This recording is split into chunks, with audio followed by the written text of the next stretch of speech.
तो hello guys, welcome to my channel tech online. तो एक नया वैकेंसी आया है एनसीईआरटी की नॉन टेक्निकल तरफ से। तो पहले तो मैं आप लोगों को नोटिफिकेशन दिखा देता हूँ, उसके बाद अप्लाई प्रोसेस दिखाऊंगा। तो यहाँ पे आप लोग देख सकते हैं ऑनलाइन रजिस्ट्रेशन 27 दिसंबर 2025 से शुरू हुआ है और क्लोजिंग ऑनलाइन एप्लीकेशन डेट है 16 जनवरी 2026। और एडमिट कार्ड इंटरव्यू जो रिटन टेस्ट होगा, स्किल टेस्ट होगा, उसका नोटिफिकेशन ncrt.nic.in में आके रहेगा। तो मैं आप लोगों को क्या क्या पोस्ट आया है पहले वो दिखा देता हूँ, उसके साथ ही क्वालिफिकेशन भी दिखा दूंगा। तो ये नोटिफिकेशन ये रहा। यहाँ पे पोस्ट बहुत सारे आए हैं, superintendent engineer, production officer, business manager, assistant production officer, assistant engineer grade A, assistant public relation officer. Post भी यहाँ पे साइड में देख सकते हैं कितना कितना पोस्ट है। तो यहाँ पे तो और सारे हैं, senior accountant, junior Hindi translator, junior accountant, store officer, production assistant, professional assistant, cameraman grade 2, engineering assistant, script writer, set designer. यहाँ पे बहुत सारे हमें क्या कहाँ कितना पोस्ट है ये आप लोग देख सकते हैं। साथ ही यहाँ पे मैं अभी एक ही पोस्ट अप्लाई करके दिखाऊंगा, बाकी सबका प्रोसेस सेम ही होता है। यहाँ पे जो लोअर डिवीज़न क्लार्क का है ये पोस्ट में आप लोगों को अप्लाई करके दिखाऊंगा। यहाँ पे पोस्ट इतना है, आप लोग देख सकते हैं 54 टोटल पोस्ट है। तो ये पोस्ट में आप लोगों को अप्लाई करके दिखाऊंगा। यहाँ पे आप लोग सुपरिटेंडिंग इंजीनियर के लिए क्या क्या क्वालिफिकेशन है आप लोग देख सकते हैं। हर पोस्ट के लिए मैं बताने लगूंगा तो बहुत टाइम लग जाएगा, तो आप लोग वीडियो पॉज करके देख सकते हैं। तो मैं नोटिफिकेशन ऊपर से नीचे दिखा देता हूँ। यहाँ पे हाई सेकेंडरी पोस्ट है, मैट्रिक पोस्ट है, ग्रेजुएशन पोस्ट है, मास्टर्स पोस्ट है। यहाँ पे आप लोग देख सकते हैं ये गेट कैमरामैन के लिए ग्रेजुएशन चाहिए आप लोगों को, उसके साथ यहाँ पे सर्टिफिकेट चाहिए मैथ कम्युनिकेशन के लिए। यहाँ पे आप लोग नीचे देख सकते हैं, मैं आप लोगों को दिखा देता हूँ पोस्ट के लिए क्या क्या चाहिए, कौन से पोस्ट के लिए क्या क्या चाहिए, आप लोग पोस्ट करके वीडियो देख सकते हैं। तो मैं अभी ये पोस्ट अप्लाई करके दिखाऊंगा लोअर डिवीजन क्लार्क का। यहाँ पे आप लोगों को इंटरमीडिएट 10+2 चाहिए आप लोगों को, साइंस आर्ट्स कोई सा भी हो जाएगा। उसके साथ ही यहाँ पे आप लोगों को टाइपिंग स्पीड होना चाहिए 35 वर्ड पर मिनट, मतलब इंग्लिश आप लोगों को 35 एक मिनट में 35 वर्ड लिखना होगा। उसके साथ अगर आप लोग हिंदी कंप्यूटर टाइप कर सकते हैं तो यहाँ पे 30 वर्ड पर मिनट आप लोग देख सकते हैं। ये पोस्ट में आप लोगों को अप्लाई करके दिखाऊंगा अभी। बाकी सब पोस्ट का भी प्रोसेस सेम ही होता है, यहाँ पे कोई अलग नहीं होता है। तो यहाँ पे सेंटर भी है, कहाँ कहाँ आप लोग का सिलेक्शन होगा तो कहाँ कहाँ होगा। एक्सपीरियंस सर्टिफिकेट है तो आप लोग दे सकते हैं। यहाँ पे पूरा नोटिफिकेशन नहीं है। तो अभी मैं आप लोग को ऑनलाइन प्रोसेस में ले चलता हूँ। तो let's go to the online screen. तो ये है नेशनल काउंसिल ऑफ एजुकेशन और रिसर्च एंड ट्रेनिंग, आप लोग ये सर्च कर सकते हैं, नहीं तो NCERT non technical notification search करने पे भी आ जाएगा। उसके बाद ये पहला वाला लिंक आएगा आप लोगों को। यहाँ पे स्टार्टिंग डेट मैंने बताई है 27 से शुरू हुआ है और लास्ट डेट आप लोगों को 16 जनवरी 2026 है। अगर आप लोगों को कोई सा भी ऑनलाइन करने में प्रॉब्लम हो रहा है तो यहाँ पे हेल्पलाइन नंबर दिया है, ये 02261087539, इस नंबर पर आप लोग कॉल करके देख सकते हैं। तो यहाँ पे अप्लाई करने के लिए पहले तो आप लोग को रजिस्ट्रेशन करना होता है, रजिस्टर करना होगा। अगर आप लोग पहले से रजिस्टर कर सकते हैं, रजिस्टर करके रखा है तो यहाँ पे लॉगिन कर सकते हैं। तो मैं ये पहली बार रजिस्टर करूँगा, पहली बार ऑनलाइन करूँगा। तो रजिस्टर पर क्लिक करना है, यहाँ पे क्लिक किया है तो यहाँ पे क्लिक किया पर टिक करना है। तो यहाँ पे पोस्ट सेलेक्ट करने के लिए देगा। तो मैंने आप लोगों को बताया है कौन सा पोस्ट था। यहाँ पे निशान है, आप लोगों को देख लेना है कौन से पोस्ट आप लोग अप्लाई करना चाहते हैं। मैंने तो पहले नोटिफिकेशन में आप लोगों को दिखाई दिया हूँ कौन से पोस्ट के लिए क्या क्या क्वालिफिकेशन चाहिए। यहाँ पे आप लोगों को जिस पोस्ट के लिए अप्लाई करना चाहते हैं, जैसे मैं अभी लोअर डिवीजन क्लर्क का अप्लाई करूँगा तो यहाँ लोअर डिवीजन क्लर्क पर टिक करने पर यहाँ पोस्ट को ऑटोमेटिक सिलेक्ट हो आ जाएगा। उसके बाद यहाँ पे कैंडिडेट एप्लीकेंट नेम, यहाँ पे आप लोगों का अप्लाई नाम देना है। उसके बाद यहाँ पे मोबाइल नंबर देना है। उसके फिर से बाद यहाँ पे mobile number, confirm mobile number देना है। उसके बाद यहाँ पे एक आप लोगों का वैलिड ईमेल आईडी लिखना है। उसके बाद कन्फर्म ईमेल आईडी लिखना है और नेक्स्ट यहाँ पे जनरेट ओटीपी पर टिक करना है। तो मैं जल्दी जल्दी फिल कर लेता हूँ। यहाँ पे जनरेट ओटीपी पर टिक करना है। तो यहाँ पे एक कैप्चा आएगा, इस कैप्चा को फिल कर लेना है आप लोगों को। उसके बाद सबमिट करना है। Kindly use OTP to receive on your mobile number और ईमेल एड्रेस, आप लोगों के मोबाइल नंबर और ईमेल आईडी में एक ओटीपी गया है तो यहाँ पे आप लोग ओके करना है। यहाँ पे मोबाइल में या ईमेल आईडी आप लोग जो मोबाइल में है वो भी दे सकते हैं, नहीं तो आप लोगों को ईमेल में भी जाएगा, ईमेल का भी दे सकते हैं, दोनों में से एक देने से हो जाएगा। उसके बाद यहाँ पे वैलिडेट ओटीपी पर टिक करना है। ओके। उसके बाद यहाँ पे OTP has been validate successfully लिख के आ जाएगा। तो यहाँ पे ओके पर टिक करना है, नीचे आना है, यहाँ पे आई एग्री पर टिक करना है, नीचे फिर से यहाँ पे कैप्चा एक फिल करने को देगा, तो कैप्चा को फिल कर लेना है 536। उसके बाद यहाँ पे रीवेरीफाई पर टिक करना है। तो यहाँ पे आप लोगों का पोस्ट नेम, आपका नाम, मोबाइल नंबर और ईमेल आईडी आ जाएगा। तो यहाँ पे साइड में टिक करने का ऑप्शन है, तो यहाँ पे टिक कर देना है कि सब कुछ ठीक है। तो यहाँ पे टिक कर लेता हूँ। उसके बाद यहाँ पे सबमिट पर टिक करना है। तो सबमिट पर क्लिक करना, यहाँ पे ऐसा इंटरफेस आएगा। यहाँ पे आई एग्री पर टिक करना है, ओके करना है, क्योंकि बाद में आप लोग चेंज नहीं कर सकते हैं। तो यहाँ पे रजिस्टर सक्सेसफुल लिख के आ जाएगा। यहाँ पे आप लोगों का जो रजिस्ट्रेशन नंबर लिख के आ जाएगा। फ्यूचर रेफरेंस में आप लोगों को ज़रूरत होगा, तो यहाँ पे इसको कॉपी भी कर लेना है, नहीं तो ऐसे जब रिसीव जनरेट होगा तब तो वही जाएगा। तो यहाँ पे क्लोज पर टिक करना है। तो यहाँ पे एप्लीकेशन स्टेटस रजिस्ट्रेशन लिख के आ जाएगा। Application number, candidate name, email ID, mobile number, उसके बाद पोस्ट यहाँ पे आ जाएगा। तो ऊपर में यहाँ पे गो टू एप्लीकेशन लिखा होगा, तो यहाँ पे गो टू एप्लीकेशन पर टिक करना है। तो लोडिंग लेगा, तो थोड़ा टाइम वेट करना है आप लोगों को।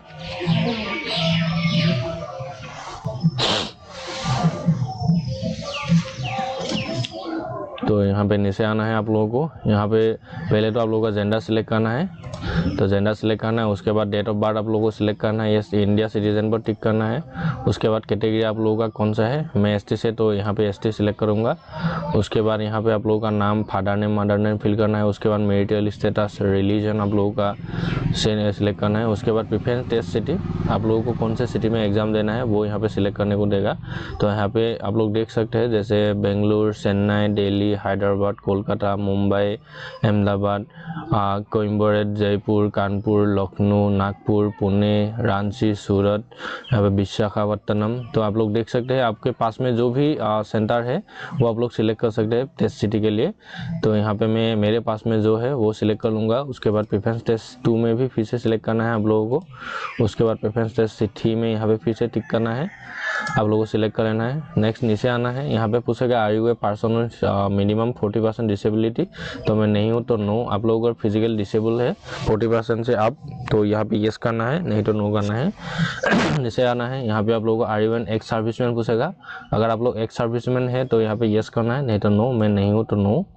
उसके बाद नेक्स्ट पूछेगा are you a departmental employee of NCERT, आप लोग डिपार्टमेंटल एम्प्लॉय है क्या। अगर आप लोग NCERT में पहले से जॉब कर रहे हैं तो यहाँ पे येस करना है, नहीं तो नो।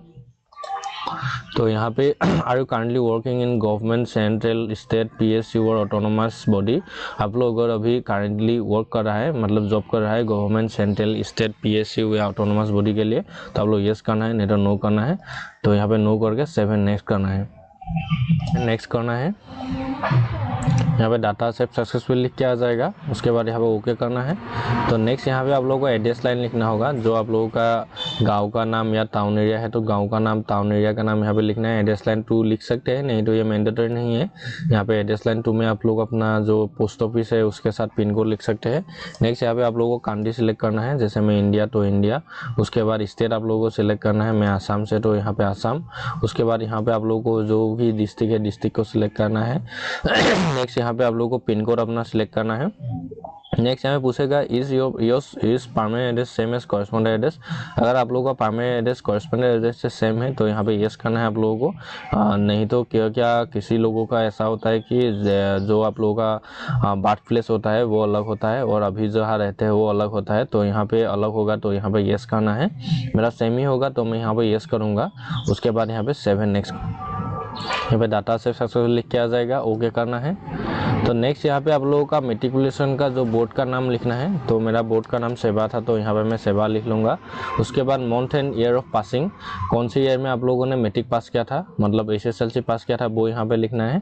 उसके बाद स्कूल का नाम लिखना है यहाँ पर। उसके बाद सब्जेक्ट कॉम्बिनेशन, आप लोगों का जो सब्जेक्ट था, जैसे मेरा इंग्लिश था, आसामीज था, वो यहाँ पे लिखना है। उसके बाद यहाँ पे नीचे परसेंटेज था, CGPA था, तो मेरे मार्कशीट में लिखा होगा आप लोगों के पास भी, मेरा परसेंटेज था तो यहाँ पर परसेंटेज। यहाँ पे टोटल मार्क कितना आप लोगों के पास ऑब्टेन हुआ था और मैक्सिमम कितना मार्क आप लोगों का मैक्सिमम कितना था। मेरा जैसे 600 था, यहाँ पे मैं कितना मुझे मिला था वो यहाँ लिखना है और यहाँ पे ऑटोमेटिक फिल होकर परसेंटेज लिख के आ जाएगा।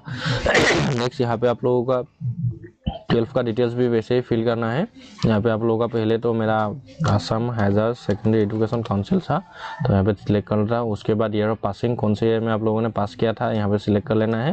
उसके बाद इंस्टीट्यूशन नेम, कॉलेज से पास किया था या इंस्टीट्यूशन था वो लिखना है। उसके बाद यहाँ पे सब्जेक्ट लिखना है। और नेक्स्ट यहाँ पे फिर से CGPA या परसेंटेज था आप लोगों का हाई सेकेंडरी, वो पूछ रहा है। तो मेरा परसेंटेज था, तो यहाँ पे परसेंटेज टिक करूँगा। अगर आप लोगों का CGPA है तो CGPA टिक करना है। उसके बाद मार्क ऑब्टेन आप लोगों के पास क्या था वो यहाँ पे सिलेक्ट करना है, और क्या मार्क आप लोगों ने ऑब्टेन किया है, कितना मार्क। उसके बाद टोटल मार्क्स यहाँ पे लिखना है। मैक्सिमम 500 था मेरा, तो यहाँ पे ऑटोमेटिक फिल होकर आ जाएगा। और नीचे आना है, यहाँ पे एक्सपीरियंस डिसाइरेबल डिटेल्स। तो यहाँ पे आप लोगों का do you have typing speed of 35 word पर मिनट इंग्लिश और 30 वर्ड पर minute in Hindi on computer. आप लोग यहाँ पे आप लोगों को यहाँ पे एक्सपीरियंस है कि नहीं वो पूछ रहा है।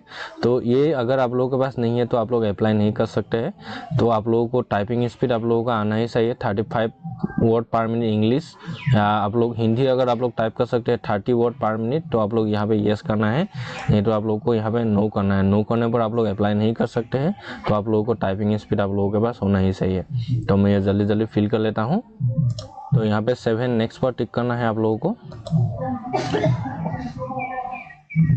यहाँ पे डाटा सेव सक्सेसफुली लिख के आ जाएगा, यहाँ पे ओके करना है। यहाँ पे आप लोगों को upload the scan copy of your recent passport size photo. आप लोगों का यहाँ पे एक पासपोर्ट साइज फोटो अपलोड करना है। यहाँ पे डायमेंशन भी लिखा है, जैसे कि यहाँ पे आप लोगों का 100 KB के अंडर होना चाहिए और मैक्सिमम 200 KB। तो यहाँ पे आप लोगों का JPG या JPEG फॉर्मेट में होना चाहिए। उसके बाद यहाँ पे DPI 200 DPI होना चाहिए, और dimension should be 3.5 centimetre into 4.5 centimetre होना चाहिए। तो आप लोगों को अगर फोटो बनाने में प्रॉब्लम हो रहा है तो मेरे चैनल पे एक वीडियो भी अपलोड करके रखा हूँ मैं रिसाइज साइज का, वो वीडियो देखिए आप लोग फोटो बना के यहाँ पे अपलोड कर सकते हैं। नेक्स्ट यहाँ पे आप लोगों को एक सिग्नेचर अपलोड करना होगा। सिग्नेचर का जैसे यहाँ पे 80 KB के और मैक्सिमम 150 KB के JPG या JPEG फॉर्मेट में होना चाहिए। नेक्स्ट यहाँ पे आप लोगों का upload the scan copy of 10th class certificate for name और डेट ऑफ बर्थ प्रूफ। तो यहाँ पे आप लोगों का सर्टिफिकेट जो 10th का सर्टिफिकेट है वो यहाँ पे अपलोड करना है। यहाँ पे मैक्सिमम आप लोगों का 1 MB के अंदर होना चाहिए, और JPG JPEG या PDF फॉर्मेट में होना चाहिए फॉर्मेट। नेक्स्ट यहाँ पे upload the scan copy of your 12th class certificate. तो यहाँ पे आप लोगों का जो 12th का सर्टिफिकेट है, जो हाई सेकेंडरी का सर्टिफिकेट है, ये भी वैसे ही सेम ही है, मैक्सिमम 1 MB। और उसके बाद यहाँ पे JPG या PDF फॉर्मेट में होना चाहिए। नेक्स्ट यहाँ पे आप लोगों का जो कास्ट सर्टिफिकेट है वो यहाँ पे अपलोड करना है, 1 MB के अंदर होना चाहिए। यहाँ पे भी सेम ही है, JPG या PDF फॉर्मेट में। तो यहाँ पे नीचे आना है, आप लोगों को यहाँ पे नाम आपको लिखाएगा। उसके बाद एप्लीकेशन रजिस्ट्रेशन फीस लिखाएगा। अगर आप लोग OBC MOBC या जनरल कैंडिडेट है तो यहाँ पे 1000 रुपीज़ पेमेंट करना होगा। मैं SC PWBD के लिए 0 लिखा के आ जाएगा, तो यहाँ पे मेरा 0 है, तो नीचे आना होगा। उसके बाद यहाँ पे आई एग्री पर टिक करना है, फिर से यहाँ पे आई हैव पर टिक करना है। ये सब आप लोगों का मैंडेटरी है, टर्म्स को ओके करना होगा। तो नेक्स्ट यहाँ पे नीचे एक कैप्चा है, कैप्चा को फिल कर लेना है। उसके बाद PPU पर टिक करना है आप लोगों को। मैं अभी यहाँ पे आप लोगों को PPU पर टिक करने पर ऐसा इंटरफेस आएगा। यहाँ पे आप लोगों का पूरा डिटेल्स आप लोगों ने अभी तक जो भी फिल किया है वो सब कुछ यहाँ पे लिख के आ जाएगा। आप लोगों का नाम, एड्रेस, पूरा कौन सा आप लोगों ने प्रेफरेंस सिलेक्ट किया है, आप लोगों का एड्रेस, आप लोगों का 10th का डिटेल्स, हाई सेकेंडरी का डिटेल्स। उसके बाद नीचे आप लोगों का सिग्नेचर, फोटो, सब कुछ यहाँ पे आ जाएगा। अगर आप लोगों को कोई सा भी डिटेल्स अभी एडिट करना है तो आप लोग जाके एडिट कर सकते हैं।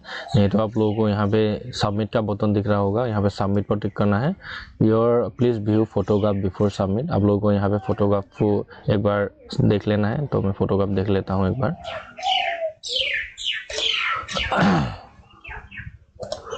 तो फोटोग्राफ देख लिया हूँ मैंने। उसके बाद फिर से यहाँ पे सबमिट करना है।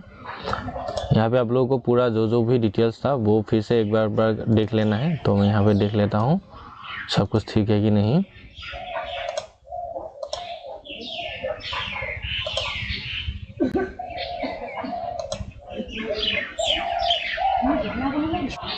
तो यहाँ पे आप लोगों का सबमिट पर टिक करने पर ऐसा इंटरफेस आएगा। यहाँ पे application name, date of birth ऐसा लिख के आ जाएगा।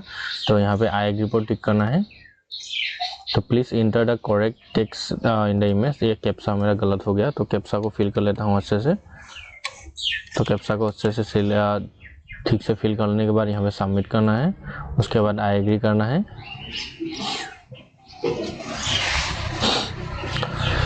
तो यहाँ पे your application form has been submit successful लिख के आ जाएगा। तो यहाँ पे क्लोज करना है। तो ऊपर में यहाँ पे प्रिंट का एक ऑप्शन है, तो यहाँ पे प्रिंट पर टिक करना है। आप लोगों को ये पेज को आप PDF करके भी रख सकते हैं, नहीं तो आप लोग प्रिंट करके भी रख सकते हैं। तो मैं ये अभी सेव करके ही रख लूँगा, क्योंकि मुझे फ्यूचर रेफरेंस में ये ज़रूरत होगा एडमिट डाउनलोड करने के लिए। तो डेट शीट ऐसे ही जो इंडिया NCERT का जो आया है नॉन टेक्निकल का, जो लोअर डिवीज़न क्लर्क का पोस्ट में ऐसे अप्लाई कर सकते हैं। बाकी पोस्ट का भी प्रोसेस सेम ही है, आप लोगों को जस्ट डिटेल्स फिल करना होगा ऐसे ही। बाकी डिटेल्स सब कुछ, अगर आप लोगों को ऐसा भी प्रॉब्लम है तो आप लोगों को मेरे कमेंट सेक्शन में जाके आप लोग लिख सकते हैं। तो दैट्स इट, थैंक यू।